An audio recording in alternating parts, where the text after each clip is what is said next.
Hey, what's up, family? Petty Officer Nicholas.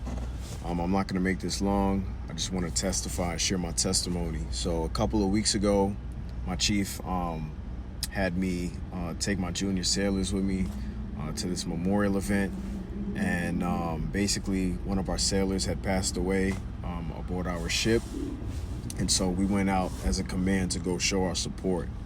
And so a lot of the sailors there were feeling discouraged and depressed and defeated.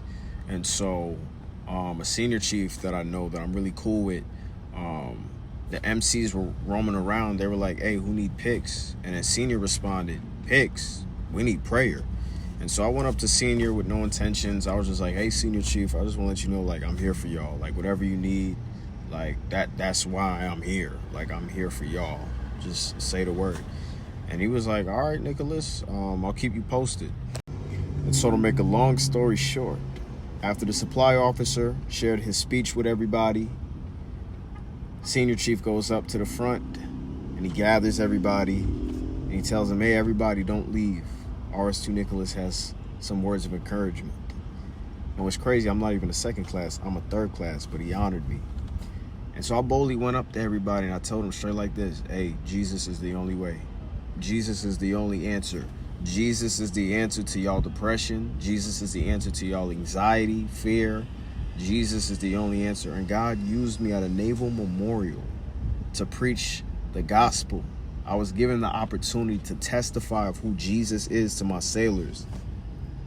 Y'all not hearing me. Yo, God did it again. The Lord gave me the opportunity to boldly preach the gospel.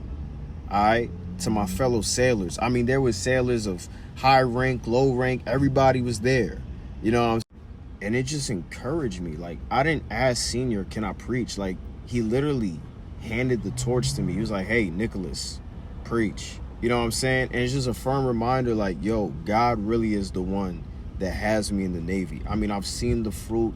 I've seen the testimonies, sailors coming up to me and telling me, hey, man, I see what you're doing on social media. Keep going. Sailors will come up to me. I'm talking like chiefs. They'll come up to me, ask me for prayer.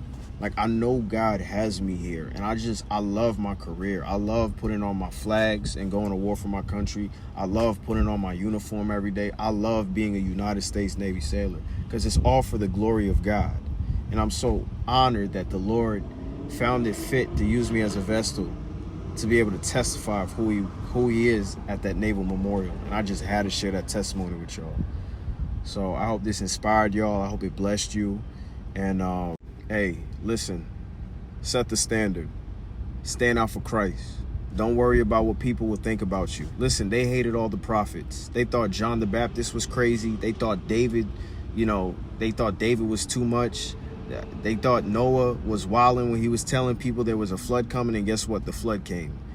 They persecuted Jesus. They killed the Son of God, the most perfect individual in the universe. They killed him. How much more will they persecute you? So I want to encourage you, yo, stand out for Christ. Don't be a coward.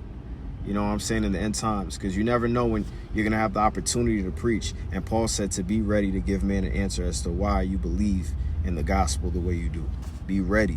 You never know when you're going to be given the opportunity. And if you're not being bold for Christ, and if you've been complacent, if you've been lukewarm, if you haven't been living for Christ, hey, repent, because cowards aren't going to heaven. It's time to stand out and be bold for Christ in these end times.